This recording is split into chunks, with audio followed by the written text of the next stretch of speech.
Hi, everyone. Welcome to a very unusual podcast from Aephoria Partners. So, as you might know, at Aephoria, we've been exploring stuckness quite a lot. And then I had a really interesting discussion with astrologer Nicola Allsop. And we started thinking about how astrology could contribute to learning around stuckness. And so today we've got a very interesting conversation to share with you where we look at the psychological dynamics of stuckness and the astrological dynamics of stuckness. So welcome, Nikki. Tell us a little bit about yourself.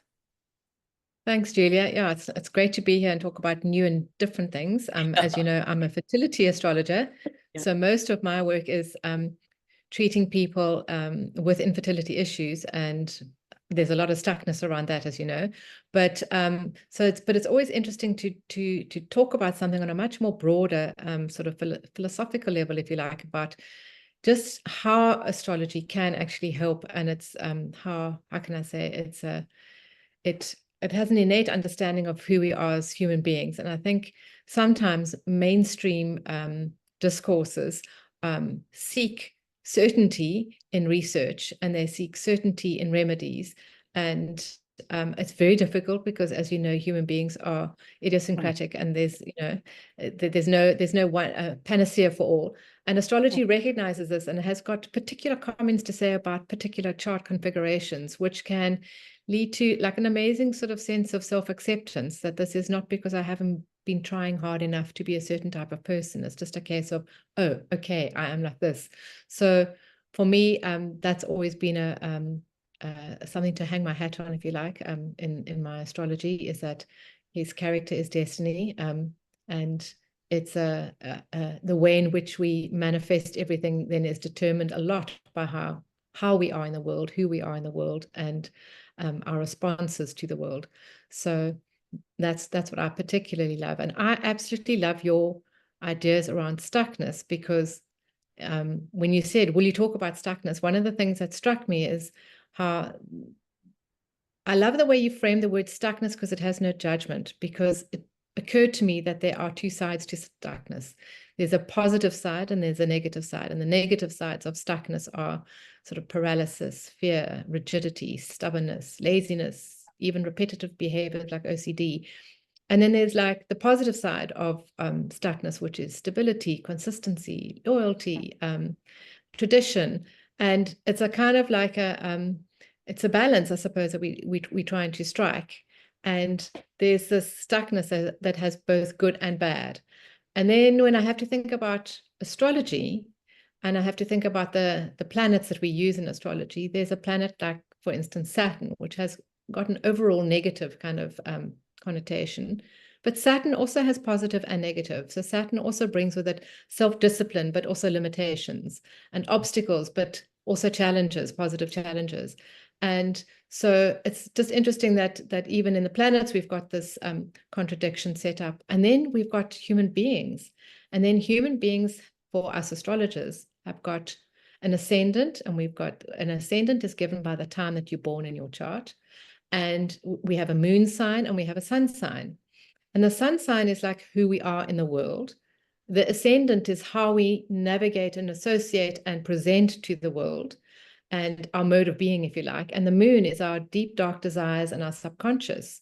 And if those three things are in contradictory or signs or placements, it's troubling and can be very, it can be quite overwhelming for a person. I mean, imagine if you are a very OCD, for instance, Virgo person, but you've got a stubborn Taurus moon, which means that no matter how much you want to change your behaviors, your moon, which is your desires and your subconscious, is actually trying to keep the status quo, and it will almost do everything to stay in that thing. And then imagine if you've got a Pisces moon in that combination, or Pisces ascendant, and you now become an addictive personality with that too.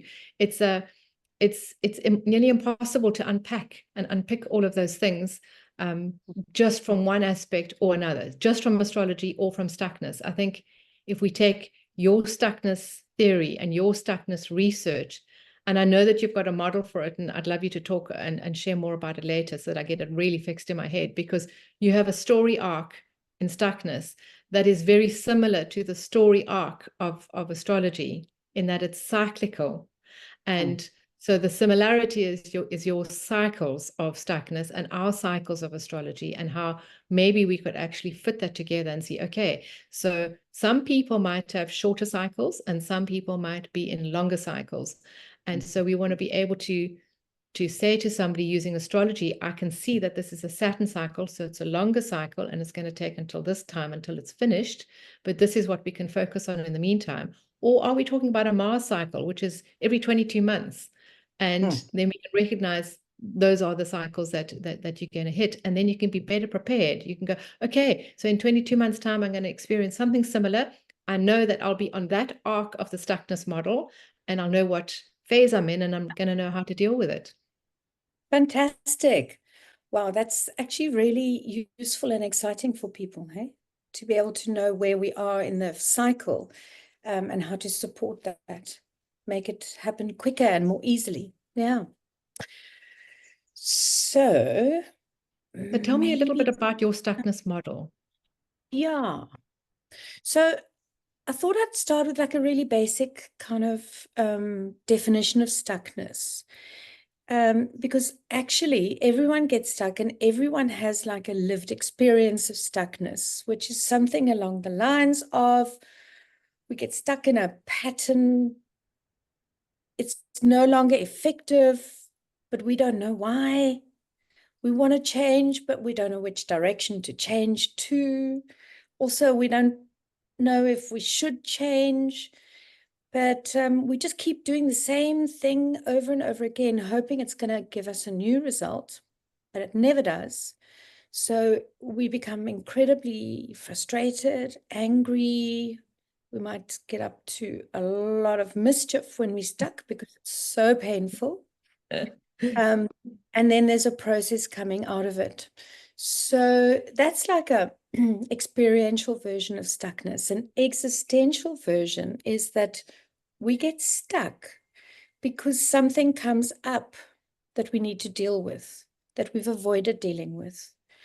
And often that thing is related to our relationship with ourselves, our relationship with other people, or with meaning. You know, we might be working off a version of meaning that was relevant earlier on in our lives, but it's no longer relevant now.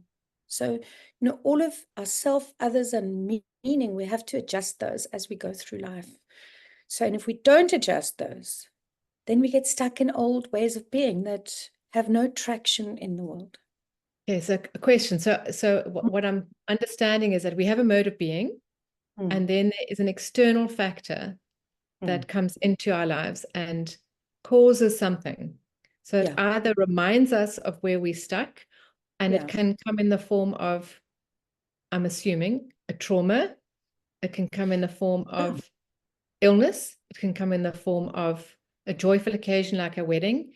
It can come in whatever kind of format it comes in, but it moves into your life. But it's almost, it feels like it's an external coming in. We know that it's a subconscious call coming from within to pull and magnet that in. But the initial perception is that it's something outside of ourselves. Is that what we're saying? Exactly. And, it can be all those things you mentioned, or it could be even scoring lower than you used to scoring in your performance evaluation at work. Even something like that. So that we would group in the similar planetary kind of alignment, like say, for instance, with Saturn, that would be approval issues. So Saturn would be cover like approval issues. So for instance, I could maybe look at somebody's chart, and they might come to me after an appraisal with you, or after being with their coach or their therapist, and say, I think I'm stuck. I'm not sure how or why I'm stuck. This is how it's manifesting. And an astrologer would be able to say, firstly, we'd be able to say, we could see the transit of Saturn. So we could say, okay, I think we're looking at a Saturn thing. So we could say, do you feel like you are limited? Do you feel like your world has gotten smaller? Do you feel like things are just harder to push through? Do you feel like it's an approval issue? Do you feel inadequate? Do you feel like you don't have enough of whatever it is you think you need? That would speak to Saturn for us. And if they could answer that in the English language, then we're going, okay, then it is Saturn. We check in the charts, there it is Saturn. But planets never operate on their own. So there's Saturn going over here, and there'll be a Uranus doing something over there. So we could actually get two layers of stuckness. We could go, okay, your primary overarching kind of long cycle is Saturn, and it's approval and parent issues or whatever, but the triggers or the surprising elements are going to come from siblings, or they're going to come in the form of a very surprising, unpredictable event that's designed to shock and get you out of this kind of malaise that you're in. And then we could say, okay, that shorter cycle is going to end, but the longer cycle is still active. So you might need to go through this a couple of times in this longer cycle. Yeah. And then That's match that up. Yeah. So you've given quite a good explanation of how astrology accounts for stuckness. What I particularly like is the cycles, all these interacting cycles that might kind of connect at some point and really stick things for people. Do you want to comment more on that, or would you like to move on to what would you think amplifies a person's chance of getting stuck in the world? Okay, so we have the 12 zodiac signs. We all know what they are, but we divide them up into like sort of three main groups, and the one group is fixed signs. The other group is called the cardinal signs, and the other group is called the mutable signs. Now, the mutables are exactly what they say they are. They're the ones that go with the flow. So that Sagittarius, Pisces, Gemini, they just go with the flow. Everything is, quite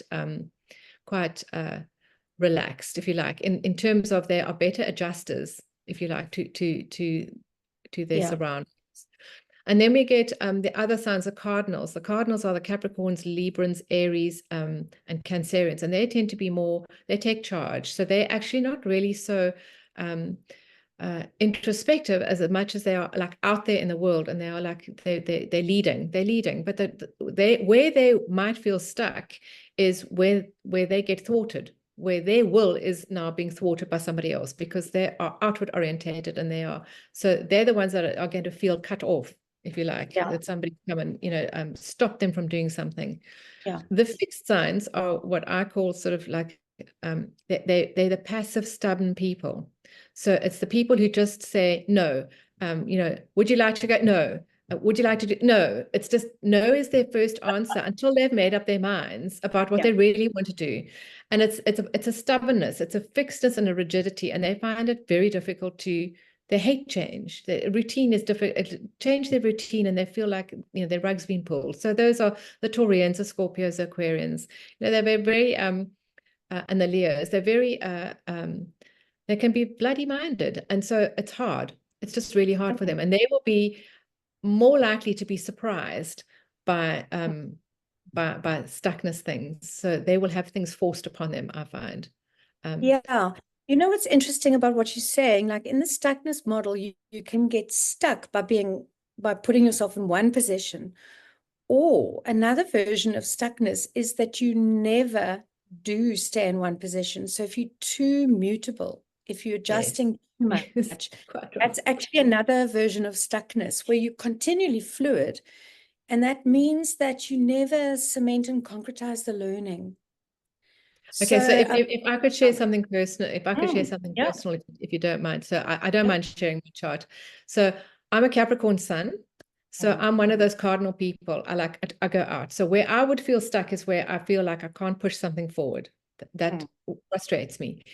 But I've got a Pisces ascendant and a Pisces moon. So my area of stuckness is I'm a grand procrastinator. And I'm also, because of my Capricornness, like a a mini version of a doomsday prepper. So I've got to be prepared. So I'm the person that will buy the stationery, set up the desk, tidy this, tidy that. I'll get everything ready for the thing that I want to do, but I don't ever really get there. Or because of the lifestyle that I lead, I don't have a routine because I live in 2 different continents. So I will blame that on why I didn't get to this or my lack of self-discipline. And yet it kills my Capricorn that I don't have that discipline, because Capricorn is ruled by Saturn, which is a discipline sign.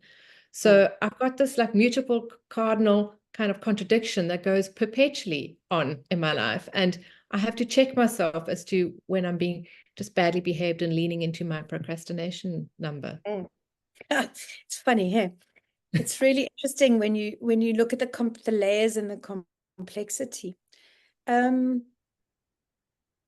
So yeah, I mean, I was gonna pop in some ideas about some of the contextual stuff in people's lives at the moment that increase our chances of getting stuck. And in my book, I write about them as like the 4 horsemen of the stuckness apocalypse, because my sense is people are getting stuck more and more often. And I'm not going to go into too much detail, but it's really like a neoliberal way of making sense of the world: inequality, loss of our humanity, trauma, and climate change. So those are like the headings, but the meaning behind the headings is that these factors are distancing us from ourselves, from others, and from living a meaningful life. A big factor in all of this is trauma, because trauma reduces your inner world so you have less agility in your outer world. So these are just some of the factors that are happening outside there, the sort of chaos in the world that is actually enhancing everyone's opportunities for stuckness in the world. And I just wanted to wedge that in because I think it's interesting. Okay, no, great. Because, and please remind me, because I didn't write that down at the time. So, one of the things, when we're talking about trauma, we're talking about a planet, Pluto. So Pluto is, in the myth of Pluto, he comes and he steals Persephone, and he takes Persephone to the underworld. And so it's kind of it's got the planetary aspect of and I'm just going to loosely say it's rape and trauma and sort of a disassociation, taking Persephone away from her mother to the underworld, and it's deep. So people who have got very prominent Plutos in their chart, they will recognize that their stuckness is often triggered by reiterations of previous trauma. And it sometimes might not even be trauma that they experienced. It might be trauma that they deal with, like, for instance, I'm a family lawyer and I have to deal with trauma all day long. So sometimes it's not that it happens to you, but it's that feeling of trauma. So those would be outclassed under Pluto. And I'd say those Pluto transits kind of dig up the past. So the thing I find about trauma is that it's always retrospective, and it's deep, and I don't think it's not a place where we can solve things. It's a case of where we have to just negotiate a way to live with it. When we talk about chaos, the chaos of the world, or you want to talk about climate change, or what were your other headings? Climate change and neoliberalism, which is where we treat other people as objects. Okay, so dehumanization, inequality, climate change, trauma, loss of humanity. They're quite dense areas, each of them. But the thing there is that they reduce our resilience, they reduce our adaptability, and they narrow down our inner world, narrow down our capacity to allow others into our lives and humanize and help us grow. And it's tricky to make meaning in a world that is so absurd. So when we're talking about those concepts, the thing that strikes me is that we're talking about Uranus. So the planet Uranus is I find such an interesting energy basket, if you like, because Uranus is a planet that it stands for a lot of things. And I'm just going to say like a word salad of kind of the association. So it's individual freedom, it's rebellious, it's a disassociation, it's the appreciation of uniqueness, it's identifying with the underdog, it's scapegoating, it's all sorts of othering, but also recognizing the differences in people. And it's kind of the planet that is often associated with gender fluid ideas, notions, philosophies. It's very and it is also associated with the environment, in that it's kind of has an association with Aquarius, which rules kind of people who have got sort of green feelings and ways in which they want to express solidarity with the environment and not necessarily with people. But in this world where we are so eager to be politically correct and label everyone and everything so exactly, and so how can I say, yeah, exactly, and with good reason. It's with good intent that we want to do this.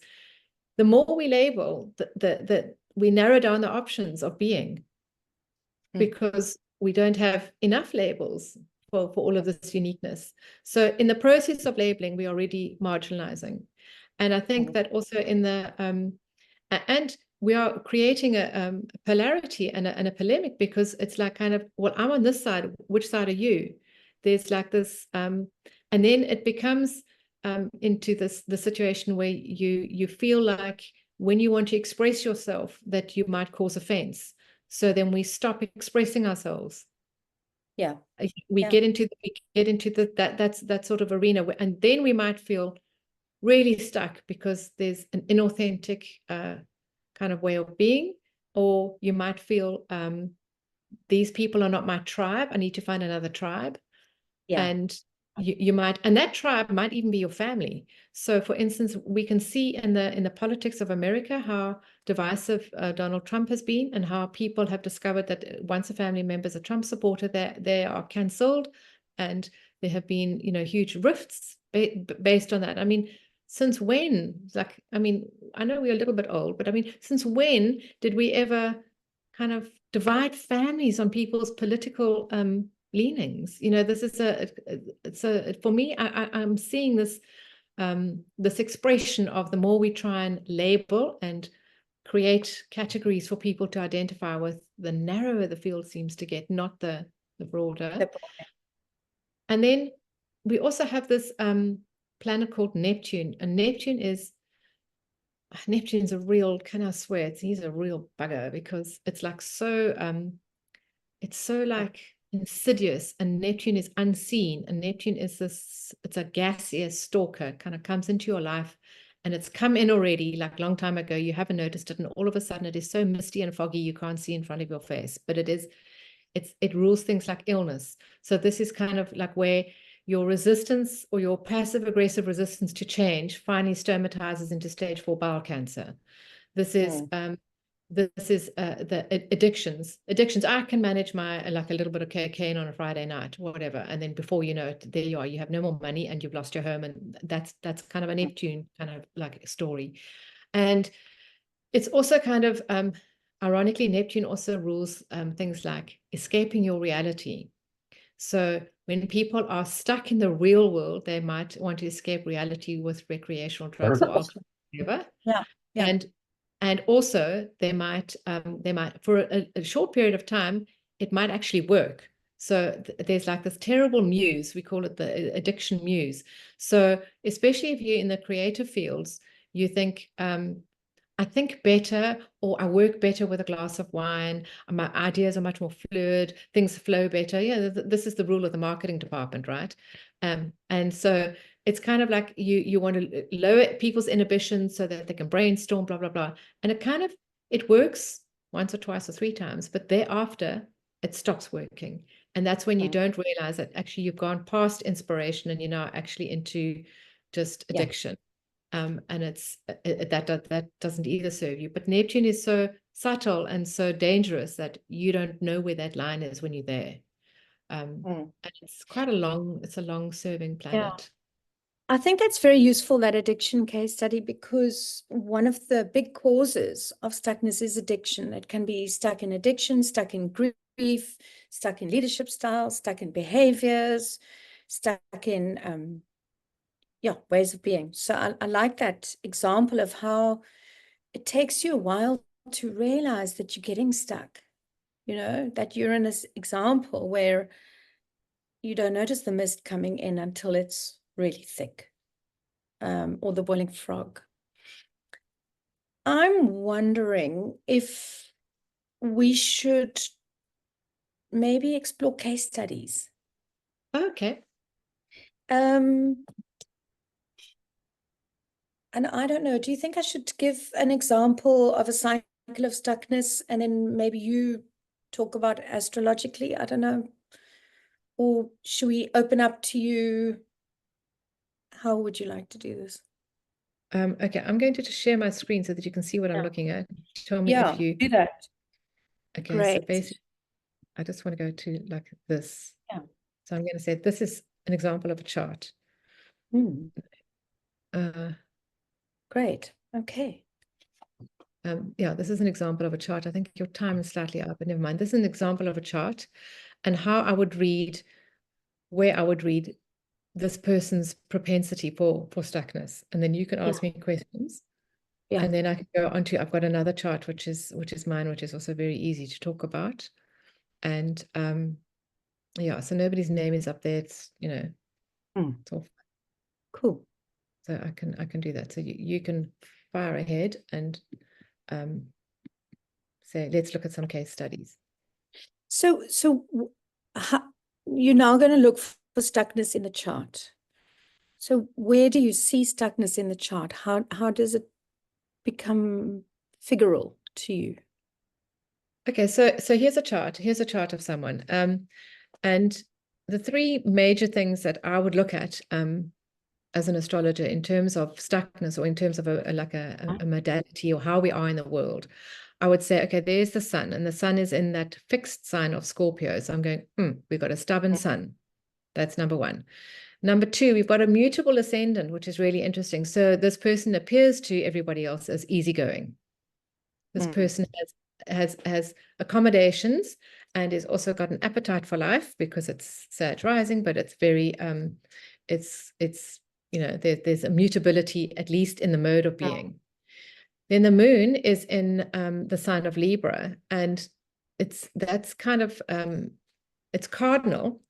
So it's not necessarily stuck, but the problem with the moon in Libra is that it's such a crowd pleaser, hates conflict.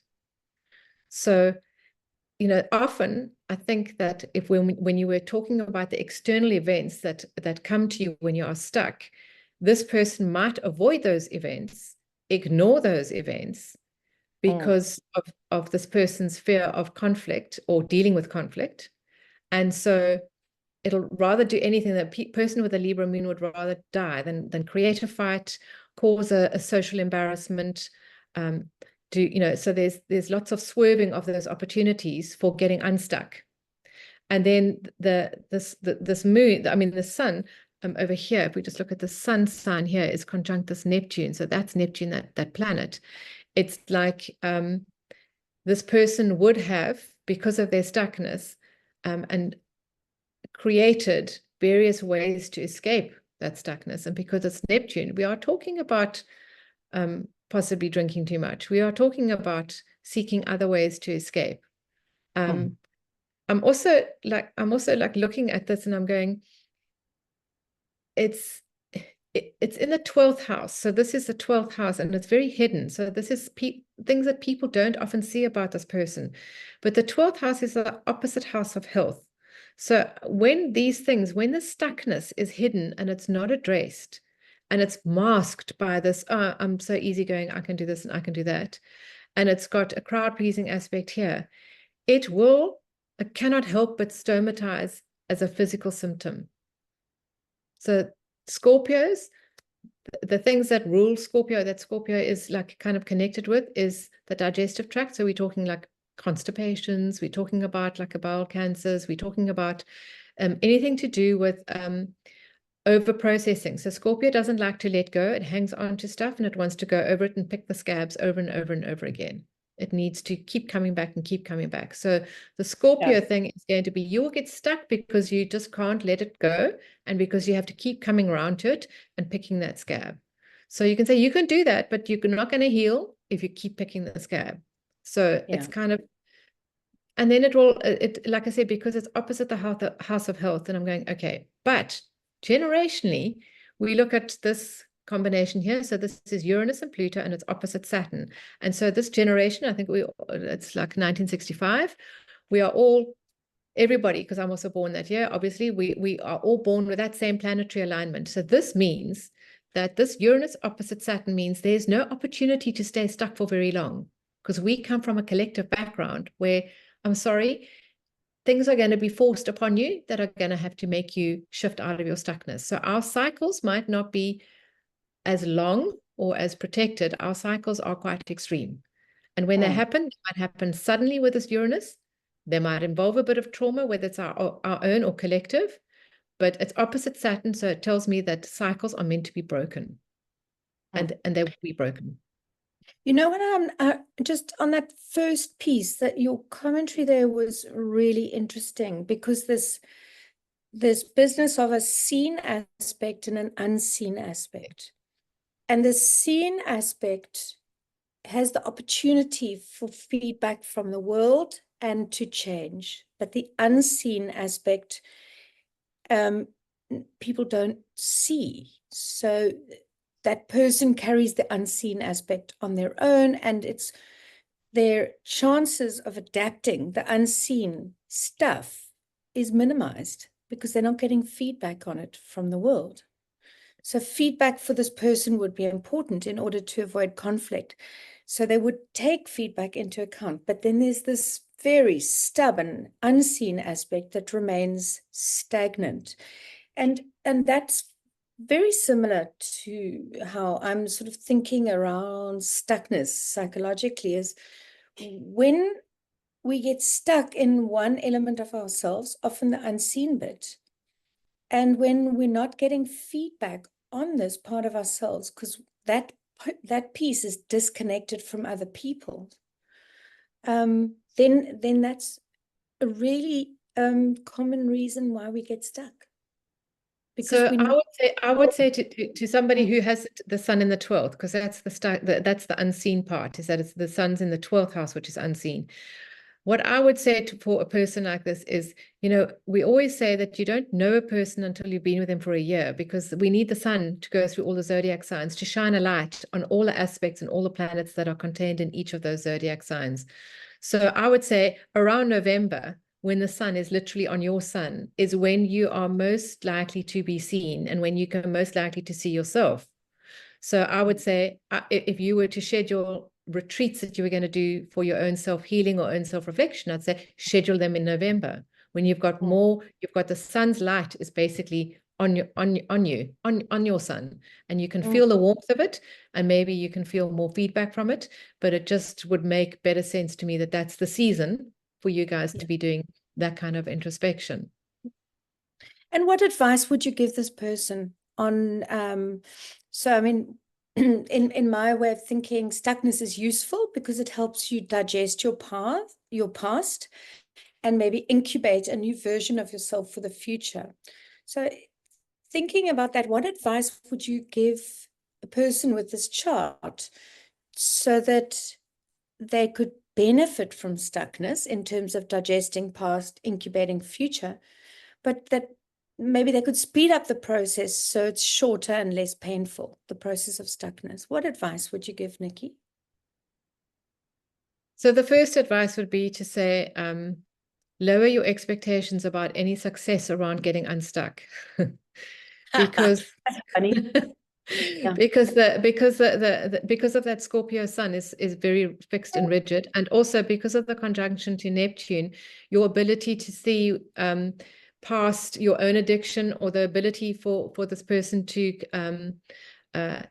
be less likely to seeking escape from the situation. So this person knows they're stuck, but they'll take the shortest back door to getting around it. So they will want to escape it. But also there's the very real potential for this person to have other people project stuff onto them. So people who are have got Neptune very closely tied to a moon or a sun or an ascendant are very perfect mirrors. And what tends to happen is that you pull all those people in who basically fall in love with the reflection of themselves in you. And then they project all their shit right back onto you.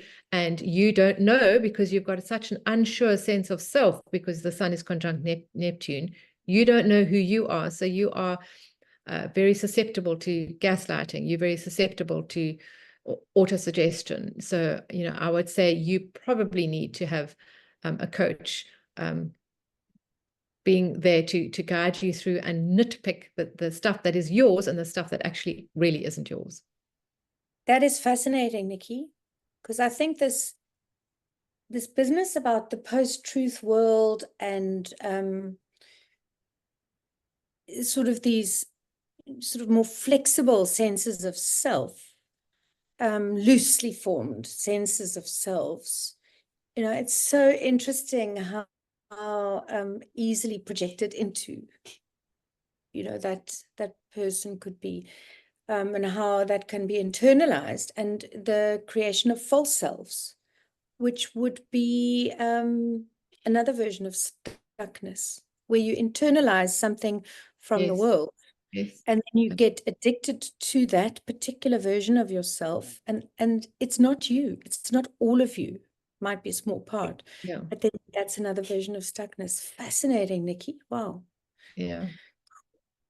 That's really interesting. Do you want to, we've got a couple more minutes. Do you want to look at the other chart, or are you Yes. happy to No, continue? happy to look at the other chart. So here we have somebody. So you'll notice, I just want to point out that these planets over here, which were the collective 1965 planets, they're a bit far away from this. This is what we call the angles, a bit far away. So I would say this person gets off a little lightly. It's not as quite as traumatic. This person, for instance, because these planets are so close, you see, this is 18 and 19 degrees, so close to 21. And the moon is involved here. So we've got Saturn, moon, opposite Uranus, Pluto. And this is the first house. So this is the physical body, and this is the seventh house, which is your marriage and long-term partners. The first thing to know that this person has a dramatic exit from stuckness. So this person does not stick around, is a bolter, basically, in relationships, because the seventh house is always relationships. This person's a bolter. And will also have the ability to cut herself off from situations or people in particular that are not serving her, and literally cut because of all of this.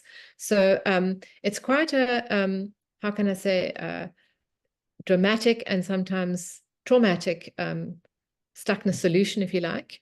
But this is, Sun in Capricorn, Pisces rising, Pisces moon. So this is very mutable, going with the flow, appears to be very accommodating. But then here is somebody who wants to lead and who wants to push his stuff forward. And what happens when you get stuck? You identify who it is that's stopping you.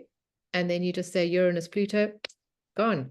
There's very, very often. And here, because this moon is like I said, your subconscious desires, this moon opposite Uranus is like such a strong sense of independence and such a strong requirement of change. So this person is easily bored. This person won't stay won't even stay in a movie for long enough if the movie's too boring, doesn't complete books. There's this requirement for curiosity and must sustain the curiosity of this person. So it's like I say, escapes stuckness, but it's a constant escaping.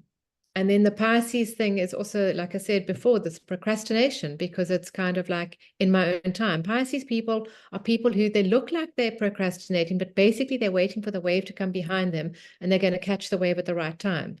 So that's the kind of like the plausible explanations to why they're doing it. But to other people, it seems like procrastination, and it seems like they can't commit or they can't make a decision. It's just they are waiting for the right time to make the decision. But in that, you can be constantly waiting for the right time. So it's somebody, this is somebody who could, and I'm not saying it is, somebody who could, for instance, stay in a bad marriage for a very long time because they're just waiting for the right time to leave. Has a strong desire to leave, but ends up waiting too long to leave because can't get it together. Fascinating. And what advice would you give them? Act. What advice would you give this person? Yeah. I would say you probably wouldn't need to give too much encouragement to leave, because there's enough of this trauma. This is like strong enough to say, don't worry, the outside world will actually bring you something bad enough or shocking enough or surprising enough to make you understand that you do have to leave. So there's always that. But there's also this you could say to them, you will know when the time is right. You can't force somebody, but by giving somebody the confidence and saying you will know when the time is right, they might be able to leave. This here is very interesting. This is I would call, for me, like an overarching classic signature for stuckness, which is, if we just leave aside these, pretend these didn't exist, because this is very unstuck. This Moon Uranus is a very unstuck person, but then you've got Moon Saturn, which is very stuck. So then you have somebody who is capable of loyalty, dependability, and all of the tradition, all the good aspects of stuckness. But the negative side of stuckness might be fear to leave. And it might be paralysis, if you like, or the procrastination through paralysis.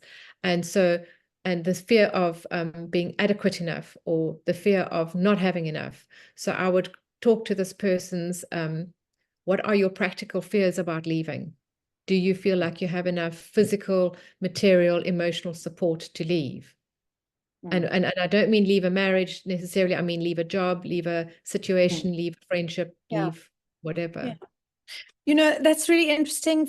From a lot of the maturity work I work on, and even the stuckness work, is organized around polarities. So you even expressing it in a polarity. I think you saying Moon Saturn, and these different qualities. And that, when people get stuck, often they've got equal of either side. And so that's what creates the stuckness.